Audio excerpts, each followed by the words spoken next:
سلامات كمي تخونو لمون قم تلمود از محاورة ميديا أزرارو تزلو زعواتات كندرينا إرترا نتي أمثل سوسانة شركتنا حبراو بالسجنان استسرته وي كم تنسون جبلو حسب حزام وي إرترا 4 كيلو أتيا أنت زي كوينو أشي زيوم من كالوتومن كندرينا سنة مكتال اش بيت استي كم مخفت فيديو كوننا عاوز حلفه كم تفلت منغستي إثيوبيا مس منغستي إرترا عرقي دلل اندتبهل نيرو كم كون مسؤول تتحازه حدا مدبني تختتيلنا نملس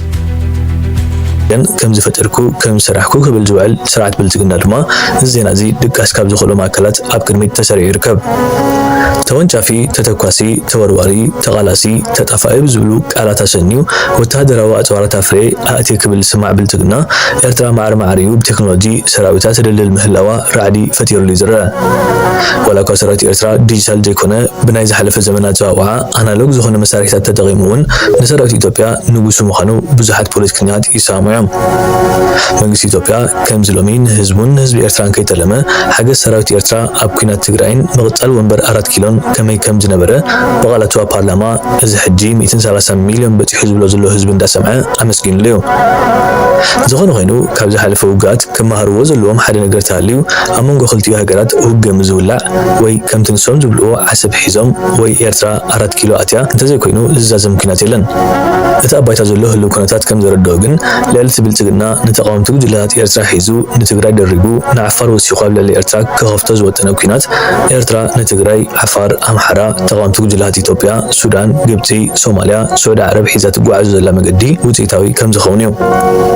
ኣብዚ ጉዳይ ዘለኩም ሓሳብ እንታይ ይመስል ኣብዚ ግዜ እዚ መንግስቲ ናይ ኢትዮጵያ ከምኡ ድማ ባእዝዮም ብዙሓት ዝተፈላለዩ ኣክቲቪስት ብዛዕባ ናይ ዓሰብ ፖርት ምውናን ከምኡ ድማ ኣክሰስ ባሕሪ ንምርካብ ዝበሃል ንኢትዮጵያ ተሓይዙ ኣዝዩ ብዙሕ ዝኾነ ዘረባታት ዝመጽእ ካብ መዓልትና መዓልቲ ብዙሕ ዘረባ ርኢኹም ትኾኑ ኮይኑ ግን ኩልኩም ኤርትራውያን መንእሰያት ነዚ ነገር ዘይትፈልጡ እንተደኣ ኮንኩም ሎሚ ክትፈልጡ ይግባእኩም ማለት እዩ እዚ ኣብ 1995 ዝወፀ ብIMF ዝወፀ ሪፖርት ናይ ስታፍ ካንትሪ ሪፖርት ማለት እዩ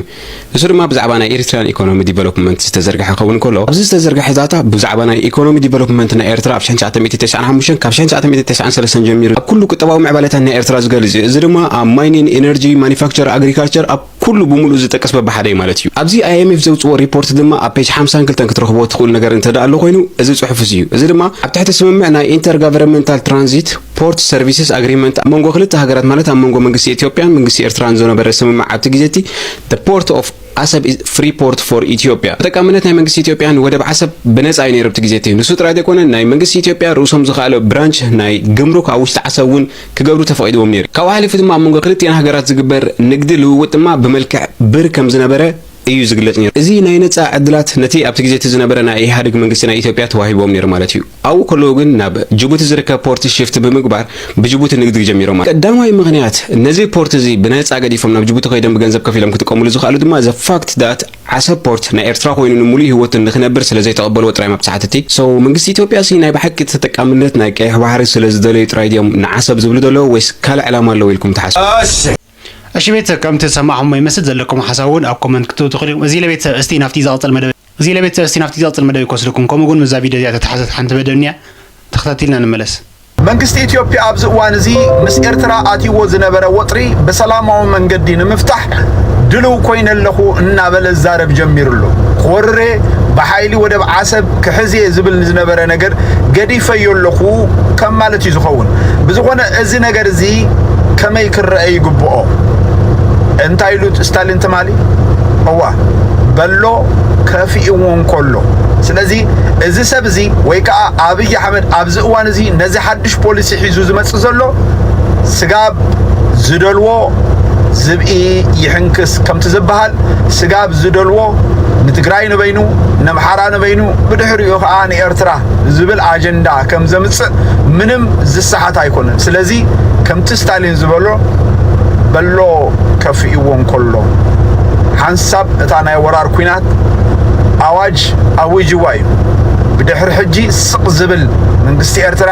ሓይልታት ትግራይ ሓይልታት አምሓራ እንተልዮም ፖለቲካ ይርድኦም እሺ ቤተሰብ እስቲ ዘለኩም ሓሳብ ናይዚ ቪድዮውን ኣብ ኮመንት ክትቡ ትኽእሉ እዚ ለቤተሰብ ናፍቲ ዝቕፅል መደብ ይኮስደኩም ስጉን ብዛዕባ ናይ ክልቲኡ ህዝቢ ርክብ ኣመልኪታ ዝውፅት መደብንያ ተኸታቲልና ንመለስ እቲ ምስ ኩሉ እንዳተባኣስካ መኻደ ይካል ሕጂ مس قربابتنا خندتها خاله محزنات كنفتر كنكللنا 360 ديجري 50 عصو أديس أبابا خفلط الله لومي كم عين الزمن بكي حج سو فتوتي الناطرنا صلاتنا قنصنا إنا نخيل هذا وزي غيرناها وشتاوي ايكونومياوي عقمنا ندفع ما عاد صقا يزلو እሺ ቤተሰብ ከም ተሰማዕኩም ይመስል ዘለኩም ሐሳብ ናይዚ ቪዲዮውን ኣብ ኮሜንት ክትተው ትኽእሉም እዚ ለቤተሰብ ናብቲ ናይ መወዳእታ መደበይ ክወስደኩም ኣብቲ ሚኒስትራት ዝርከብዎም ላዕለዎት ሰመዝ መንግስትን ግንባርን ወከልቲ ሚኒስትርታትን ሃገራውያን ማሕበራትን ሓለፍትን ወከልትን ትካላት ውድብ ሕብራት ሃገራት ኣብ ኤርትራ ከምኡውን ኣብ ኤርትራ ዝመደበሮም ኣምባሳደራትን ዲፕሎማስኛታትን ዝተረኸብሉ ስለ ስርዓት ሚኒስተር ጉዳያት ወፃኢ ኣቶ ዑስማን ሳልሕ መደረ ሰሚዑ ንታሪኻዊ ድሕረ ባይታ ሕብራት ሃገራት መትከላቱ ዝገጥሞ ዘሎ ብድሆታትን ዘድልዮ ጽገናን ዝጠቐሰ ሚኒስተር ዑስማን ዓለም ኣብዚ እዋን እዚ ሓድሽ መዋቕር ዘይኮነ ኣብ ርትዒ ሕድሕዳዊ ምክብባርን ልኡላዊ ማዕርነትን ዝተሰረተ ስርዓት የድልያ ከም ዘሎ ገሊጹ ኤርትራ ነቲ ኣብ መሰረተ ውሳነ ሽርክነትን ሓበራዊ ብልጽግናን ዝተሰረተ ንሃገራት ካብ ተጸባይነት ሓራ ዝገብር ልኡላዊ መሰላትን ዘረጋግጽን ናጻ ልምዓታዊ መስመር ዝቐርጻሉን ራእይ ንምስማር ወትሩ ድልውቲ ምዃና ብምሕባር ንልምዓታዊ ቀዳምነታትን ባህግን ህዝቢ ኤርትራ ዝምልስ ሃናጺ ጽምዶ ምስ ውድብ ሕብራት ሃገራት ንምዕማቕ ንዘሎ ቅርብነት ኣረጋጊጹ ሚኒስተር ዑስማን ኣስዒቡ መዓልቲ ሕብራት ሃገራት ኣብ ንዝክረሉ ምልስ ኢልና ነቲ ማዕርነት ሃገራት ሽርክነትን ምትሕብባርን ከምኡውን ኣብ ፍትሒ ዝተሰረተ ሰላም ዘጠቓልል መትከላት ቻርተር ናይቲ ውድብ ክንግንዘብን ብግብሪ ንምትርጓሙ ክንሰርሕን ከም ዝግባእ ሕብራት ሃገራት ድማ ኣገልጋሊ ውሕዳን ዘይኮነ ፍቅያ ፍትሕን ሓበራዊ ሰብኣዊ ባህግታትን ምዃኑ ብትብዓት ደጊምና ከነስተንትን ኣዘኻኺሩ ኣዋህዲት ትካላት ውድብ ሕብራት ሃገራት ኣብ ኤርትራ ምስና ላቫልጂ ብግዲኣ ውድብ ሕብራት ሃገራት 80 ዓመት ኣብ ዘቕፅረሉ ዘሎ እዋን መሰረታዊ መትከላቱ ከቢድ ብድሆታት የንጸላልዎ ከም ዘሎ ብምጥቃስ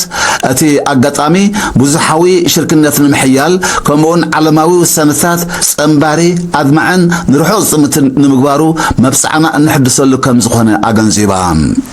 ኣብ ሓበራዊ ልምዓታዊ ቀዳምነታት ምስ ኤርትራ ብዝለዓለ ንምዕያይ ንዘለድልውነት ብምንጻር ኤርትራ እትኽተሎ ኮማዊ ተሳትፎ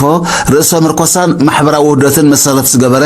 ዘላቂ ልምዓት ድማ ብሽርክነት እምበር ብተመርኳስነት ከም ዘይሰምር ዘረጋግጽ ንጹር መርሓ ንኻልኦት ሃገራት ኣብነት ምዃኑ ኣረጋጊጻ ኣብቲ ዕለት ብቪድዮ ዝተቐርጸ መልእኽቲ ዋና ጸሓፊ ሕብራት ሃገራት አንቶኒዮ ጉተረሽ ቀሪቡ እሺ ቤተሰብ ከምቲ ዝሰማዕኩም ይመስል ናይዚ ቪድዮ ዘለኩም ሓሳቡን ኣብ ኮሜንት ክትተው ትኽእሉም እዚ ለቤተሰብ ናይ ሎሚ መደብና እዚኦም መስሉ ነይሮም ብኻሊእ ቪድዮስ ከዓ ንራኸብ በብዘለኹም ይመችኹም እዚ ቪድዮ ዝተመቸኩም ሳብስክራይብ ምግባር ኣይትረስዑ ደቁና ሳብስክራይብ ምግባር ኣይትረስዑ ይመችኹም